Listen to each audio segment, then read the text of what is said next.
Governor house میں ارکان سے حلف نہیں لیا جا سکتا، وزیر اعلیٰ خیبر پختونخوا کا گورنر ہاؤس میں حلف برداری ہائی کورٹ میں چیلنج کرنے کا اعلان۔ فیصل کریم کنڈی کہتے ہیں منصوبہ بندی تھی کہ کورم کا بہانہ بنا کر اجلاس ملتوی کیا جائے، ہائی کورٹ کے حکم پر منتخب ارکان سے حلف لیا۔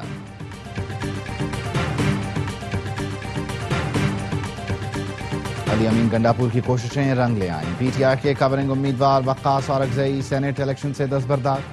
وزیر اعلیٰ کہتے ہیں فخر ہے پی ٹی آئی ورکرز اور ہم سب نے ہمیشہ بانی کا نظریہ مقدم رکھا، سینیٹ الیکشن کے لیے پولنگ کل 11 بجے ہوگی۔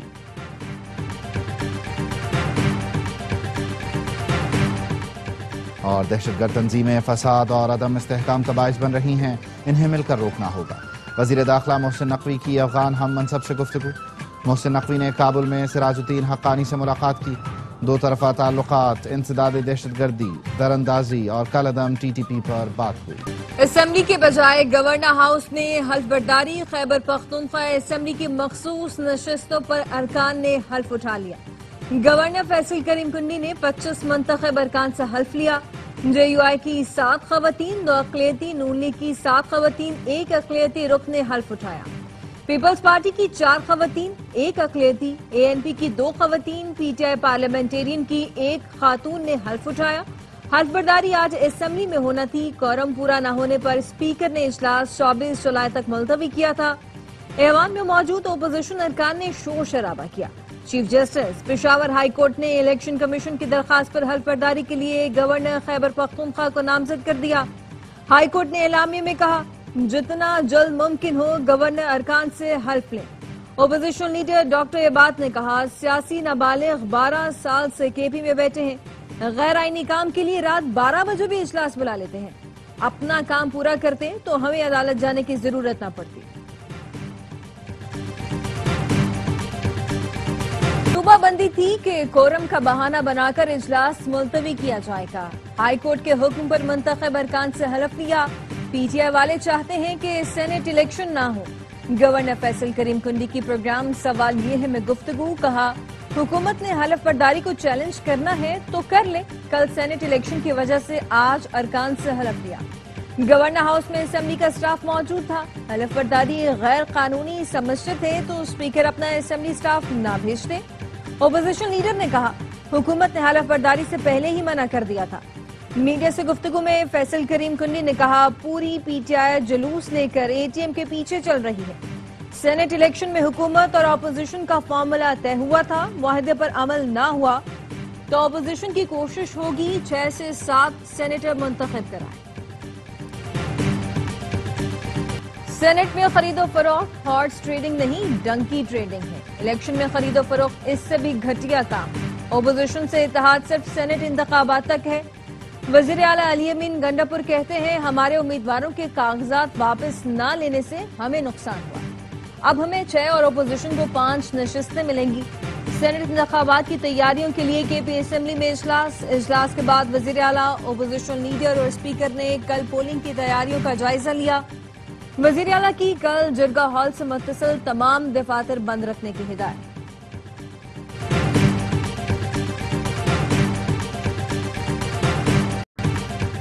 تحریک انصاف کی سیاسی غلطیوں کا فائدہ دوسری جماعتوں کو ہوا، اسمبلی میں کورم کا مسئلہ منصوبے کے تحت کیا گیا، اسپیکر نے سازش کے تحت حلف برداری سے روکا۔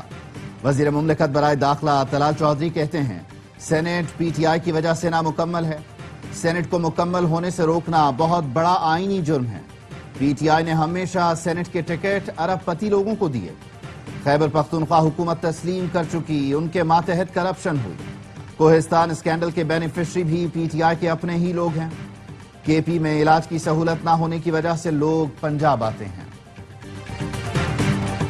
اپوزیشن جماعتوں اور ناراض گروپ نے پی ٹی آئی سے ٹیکنوکریٹ کی سیٹ لینے کی منصوبہ بندی کی، ٹیکنوکریٹ کی سیٹ پر آزاد امیدوار قاضی وقار کو اپوزیشن اور چند حکومتی ایم پی ایز کی حمایت حاصل ہے۔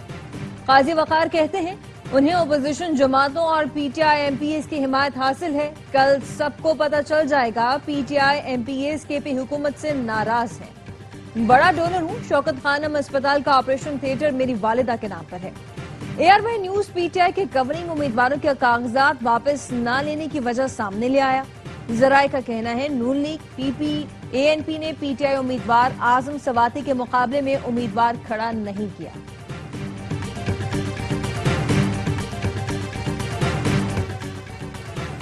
سیکیورٹی فورسز کا قلات میں انٹیلیجنس کی بنیاد پر آپریشن، بھارتی حمایت یافتہ 4 دہشت گرد ہلاک، ہتھیار، گولیاں اور دھماکہ خیز مواد برآمد۔ پاروت میں سیکیورٹی فورسز کا کامیاب آپریشن، فتنہ ہندوستان کے 4 دہشت گرد جہنم واصل، دہشت گردوں سے فتنہ ہندوستان کا جھنڈا اور ہتھیار برآمد ہوئے۔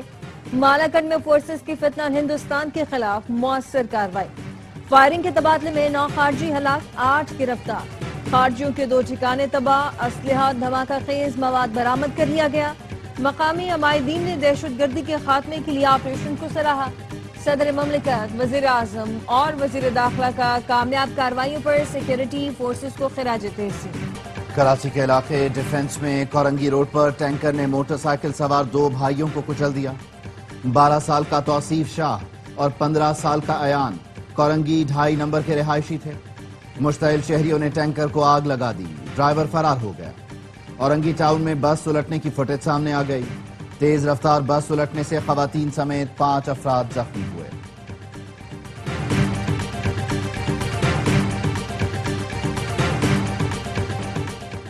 کراچی سے پکنک پر کینجر جھیل جانے والی بس الٹ گئی، 6 افراد جاں بحق، 12 زخمی۔ جاں بحق اور زخمی افراد کا تعلق اورنگی ٹاؤن سے ہے۔ ٹھٹھہ بائی پاس پر حادثہ پیش آیا، گورنر سندھ کامران ٹیسوری اور وزیر اعلیٰ مراد علی شاہ کا اظہار افسوس، زخمیوں کو فوری اور ہر ممکن طبی امداد فراہم کرنے کی ہدایت جاری۔ بلے بازوں نے لٹیا ڈبائی، بنگلہ دیش کے خلاف پاکستان کی رسوائی۔ پہلے T20 میں میزبان ٹیم 7 وکٹ سے کامیاب، 111 رنز کا ہدف ہنستے کھیلتے 16ویں اوور میں پار لگا دیا۔ پرویز حسین کی 50، توحید نے 36 رنز کا حصہ ڈالا۔ سلمان مرزا 2، عباس آفریدی 1 وکٹ لے سکے۔ پاکستانی فیلڈروں نے 3 کیچ بھی چھوڑے۔ ڈھاکہ میں قومی ٹیم بنگلہ دیش کے خلاف اپنے کم ترین ٹوٹل 110 پر ڈھیر ہوئی۔ فخر، عباس اور خوشدل کے علاوہ کوئی بیٹر ڈبل فگر میں بھی نہ جا سکا۔ تسکین کی 3 وکٹیں، مستفیض نے 4 اوور کے اسپیل میں صرف 6 رن دے کر 2 شکار کیے۔ 3 میچ کی سیریز میں ٹائیگرز کو 1-0 کی برتری۔ دوسرا میچ منگل کو اسی میدان میں کھیلا جائے گا۔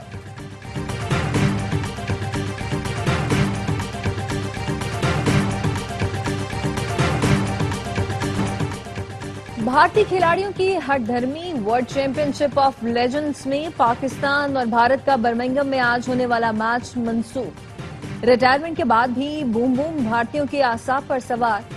ذرائع کا کہنا ہے شاہد آفریدی کے ڈر سے بھارتی کھلاڑیوں نے میچ کھیلنے سے انکار کر دیا۔ یوسف پٹھان، عرفان پٹھان، ہربھجن سنگھ، سریش رائنا، یوراج سنگھ نے انکار کیا۔ بھارتی کھلاڑیوں نے کہا اگر شاہد آفریدی نے پاکستان کی طرف سے کھیلا تو ہم نہیں کھیلیں گے۔ شائقین cricket world championship of legend میں پاک بھارت مقابلہ دیکھنے کے لیے بےتاب تھے۔ کامران اکمل کہتے ہیں بھارت کی سیاست نے کھیل کو داؤ پر لگا دیا، میچ منسوخ کرنے سے لیگ کو بڑا نقصان ہوگا۔ وزیر اعلیٰ مریم نواز کا پنجاب میں اسکول آن ویلز اور موبائل لائبریری شروع کرنے کا فیصلہ۔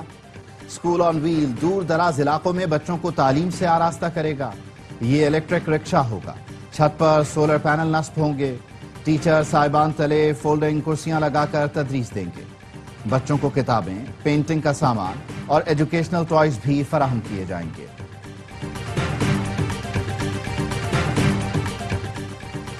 سندھ حکومت کی جانب سے جامعات کے لیے 42 ارب کے بجٹ اور نوجوانوں کے لیے ڈیجیٹل ٹریننگ پروگرام کا آغاز۔ سندھ کے سینئر وزیر شرجیل میمن کہتے ہیں پیپلز آئی ٹی پروگرام کا دوسرا مرحلہ شروع ہو گیا ہے، اس کے لیے 1.4 ارب روپے کا بجٹ مختص کیا گیا ہے۔ دوسرے مرحلے میں 12 ہائی ڈیمانڈ شعبوں میں 35,000 طلباء کو تربیت دی جائے گی۔ پہلے مرحلے میں 13,565 طلباء کو جدید آئی ٹی شعبوں میں تربیت دی گئی۔ بہترین کارکردگی پر 300 طلباء کو گوگل کرام بکس اور لیپ ٹاپس فراہم کیے گئے۔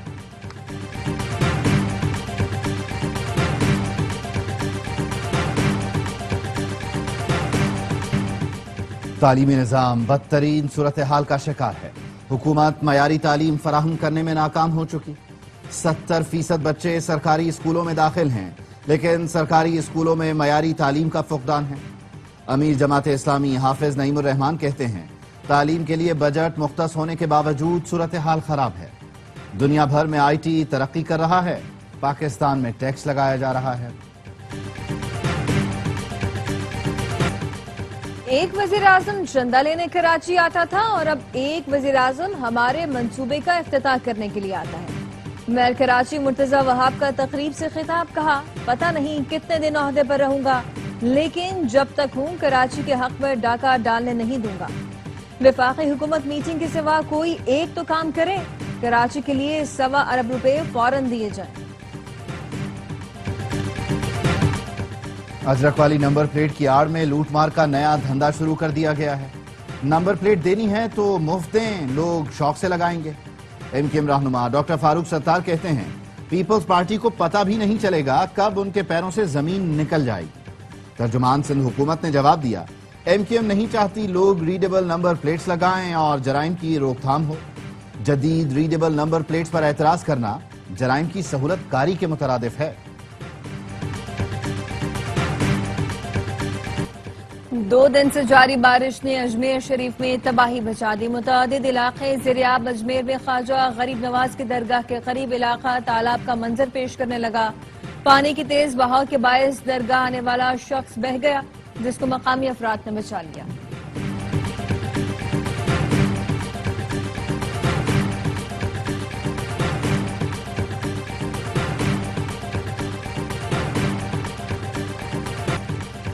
ڈھاکہ کے پلٹن میدان میں جماعت اسلامی کا 1971 کے بعد پہلی بار سیاسی قوت کا بھرپور مظاہرہ۔ جلسے سے خطاب میں امیر جماعت اسلامی بنگلہ دیش شفیق الرحمان نے کہا، اگر ہمیں حکومت کرنے کا موقع دیا گیا تو ہم عوام کے حاکم نہیں خادم بنیں گے۔ خطاب کے دوران طبیعت خراب ہونے پر شفیق الرحمان 2 بار بے ہوش ہو کر گرے، بیٹھ کر تقریر مکمل کی۔ جماعت اسلامی نے عبوری سربراہ ڈاکٹر یونس کو 7 نکاتی ایجنڈا بھی پیش کیا۔ متناسب نمائندگی کے تحت انتخابات کرانے اور گزشتہ مظاہروں کے چارٹر پر عمل کا مطالبہ کیا۔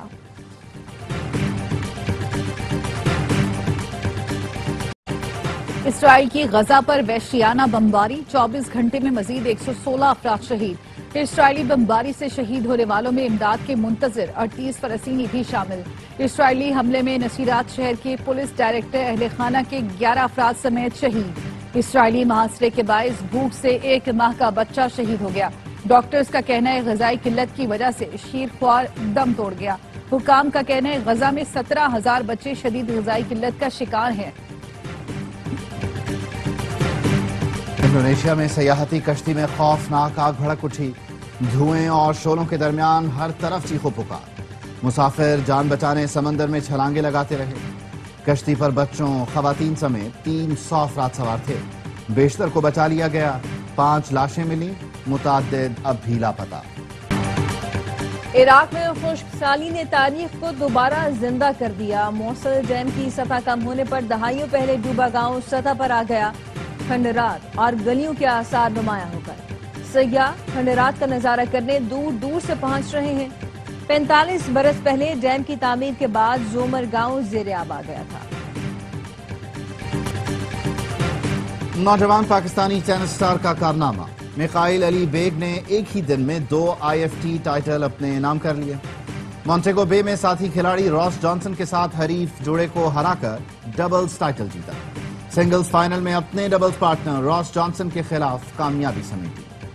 اور یویفا ویمنز یورو چیمپئن شپ کا سنسنی خیز ٹاکرا، ریکارڈ 8 بار کی چیمپئن جرمنی کی سیمی فائنل میں دھماکے دار انٹری۔ فرانس کو پنالٹی شاٹ آؤٹ پر 5 کے مقابلے 6 گول سے شکست دے دی۔ مقررہ وقت تک میچ 1-1 سے برابر رہا تھا۔ فائنل میں رسائی کے لیے جرمنی کا ٹکراؤ اسپین سے ہوگا۔